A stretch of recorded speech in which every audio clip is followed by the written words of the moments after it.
Look at that detail. That is just unparalleled. Wow. What the heck is that? I just heard something in the bushes. It's like shaking. Hey! Who are you? What the? Dude, get out of my... Yo! Where are you going, man? Oh.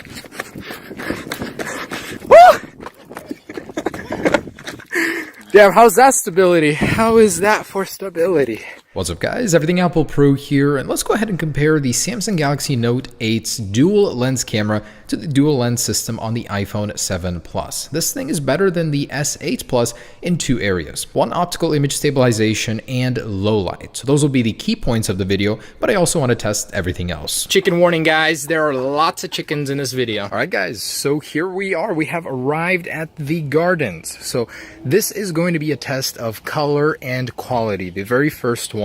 And this is in full UHD, so 4K quality. Now, this isn't really a stabilization test, we'll get to that, but I wanted to give you guys a good idea of how colors look on both. The Samsungs have always been pretty famous for oversaturation, and I've very diverse amount of plants here, life. I think you guys are gonna like this. All right, so for a purplish color right here, it's a little bit brighter on the Galaxy, shrouded in more color. I would say it's definitely a little bit more green.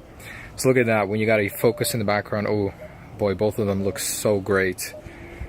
iPhone's is a little bit drier in color. This one has a little bit more going on. And if you guys notice, the focus, very gradual on both, very refined, I'd say. Look at that, looks good. Galaxy Note 8's having a hard time figuring the subject out though when going down to it. So there's that color. Got some greenery in here. Man, this is like a paradise. Yeah, it's crazy. So let's go to something a little bit more cold. So that's some bluish there. And let's get in real close here on a tiny one. So Galaxy's having a hard time seeing that I want to focus on that. So is the iPhone. Huh. Don't really recognize smaller subjects without you telling them about them. Here's a red. Look at that. And of course, as usual, these devices are both the same distance from this, but the Galaxy has a wider angle. Definitely seems like you're maybe 6 inches back from it. Look at that. Lots of great details in those. Check out some life in here. What's up, guys? Been a minute. So we got white doves, colorful background. Galaxy's nighttime vision with the low lights definitely looking better here. You can make out more quality. Focus. Oh, don't fly away, please. And these guys down there. So when it's a little bit darker, it looks like the Galaxy has a little bit of an easier time focusing. Both look fantastic though, so guys, sorry for bothering you. All right, moving on. So these are kind of dull, not much life in them left. Here's a nice orange patina. Ooh, Galaxy, that's really vibrant there. iPhones still looks good, man. It's so hard once you get to this level of camera quality to pick and choose which one's better. They both are fantastic. Little guy pollinating. All right, I see you. Now we got bees over there, so maybe I'll show you guys those. I get too close and get stung, but let's see. Yeah, so starting to get a little bit dark over here. Seems like more quality. You can see a little bit more in the Galaxy. All right, so let's move on. And we got a pond over here. Lots of algae. Little orange fishies in there. Giving you guys a good idea. The colors of the lily pads do look different on both of these. It's a little bit more yellow on the left on the Galaxies. So let me show you guys something that bothers me on the iPhone a lot. Ready for this? Ready for that chop? So going from darker to lighter subject. It's such a smooth transition on the Galaxy Note 8. Very surprised. On the iPhone, there's this judder chop. You guys know about it if you've been watching my channel. Really don't like that about the iPhones for sure. It's supposed to get better on iOS 11 though. Alright, and let's check out a little low light environment here with some chickens. What's up, guys? Where are you at? Come here. Only 2 of you. Oh, here they come, here they come. Woo! They think they're gonna get fed right now. Uh-oh. Hi guys, what'll it be? You gonna peck my camera this time around? Oh, that's a nice color on that one. So this is with a little bit sunlight, sun rays there. Both look fantastic. Galaxies and the iPhones. So a lot of details there in the darker areas are visible as well. Look at that.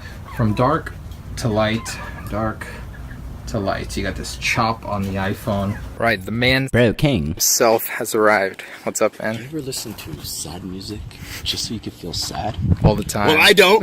Alright, so we got some tomatoes here.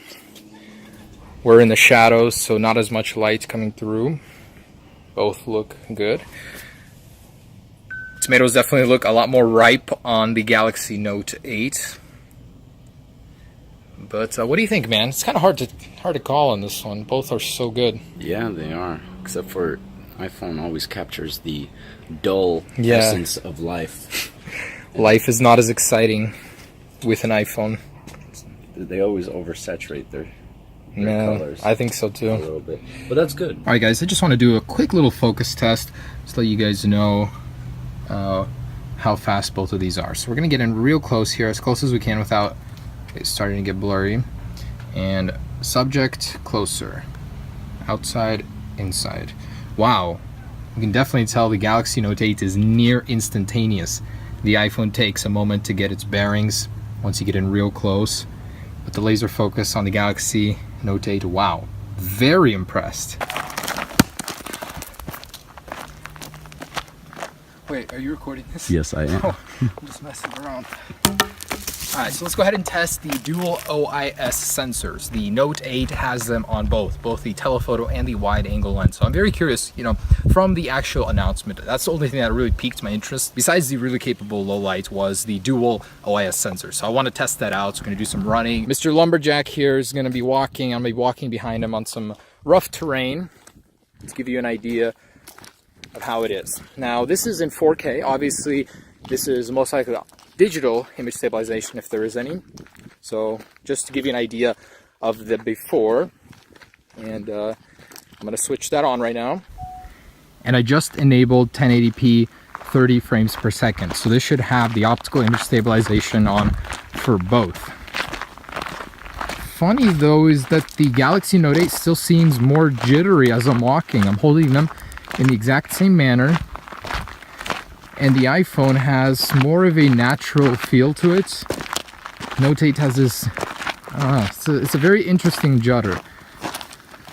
Okay, so let's do some jogging. Let me jog real quick. Yeah, take some time to do that, but okay, run. I'll follow you. Here we go. Come here, boy. You trespassing on my lands? Shut up, Mom. You're not my dad. This is going to be hard to tell because I got sunlight on the phones, but on the computer, let me know which one was better there. Now I'm going to try zooming in a little. So I'm going to get 2 times zoom, which is the optical zoom that both of these are capable of. All right. And now on the zoom lens, this thing has stabilization as well. So I'm doing a voiceover after because at the time it seemed like the Note 8 was working a little bit better from the phone, but the digital and optical image stabilization seems to be at war here, with one winning over the other. It is awful. Holy crap, I did not realize it was this bad. The iPhone, although it is all over the place, it definitely does win. There's no crazy cranky judder like there is on the Note 8. So with a video zoom, I just wanted to give you guys an idea, standing still at 6 times. This is max capacity. Again, the iPhone does not have an image stabilizer on its zoom lens, whereas the Note 8 is very, very steady. The quality is more grainy. It's not as good, but it definitely is more steady. You can definitely make out what's going on there much better. One thing I will always give credit to the iPhone for is the lifelike quality. Usually it doesn't take huge jumps in features and quality, but you know, it is there, the quality, that's for sure. So Note 8 though is pretty dang good.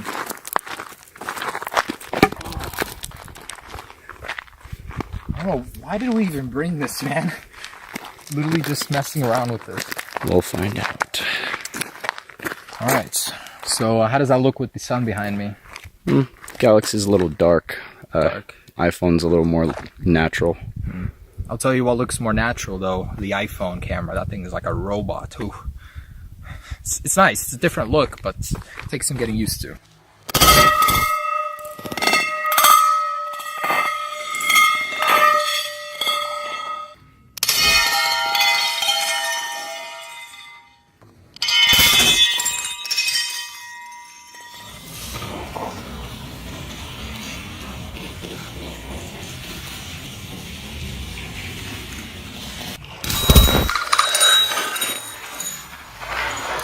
And I did want to cover the new portrait mode on the Galaxy Note 8. So we got a copycat feature from the iPhone 7 Plus, and it does quite well with it. It actually absorbs a lot more light into the photos. There is a lot more lifelikeness to the photos, so I do like the Samsung's version of this feature. All right, and the very last test is low light. So once things have gotten dark, I wanted to give you guys a good idea.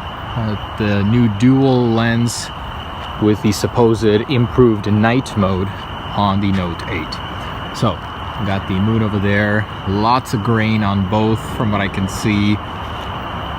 Looking into a darker forest. You can definitely make out more on the Note 8, but a little bit more grain. I mean, it's pretty bad on both, obviously. From a sensor this small, you're not going to get much out of it. Alright, there's that. Let me know what you guys think. I honestly, personally think the iPhone 7 Plus did do a little bit better in this one. Alright guys, so hope you enjoyed that. That is the Note 8 versus the iPhone 7 Plus. Tough fight, both great cameras, but it's up to you guys to decide which one is the one for you based on these tests. Peace.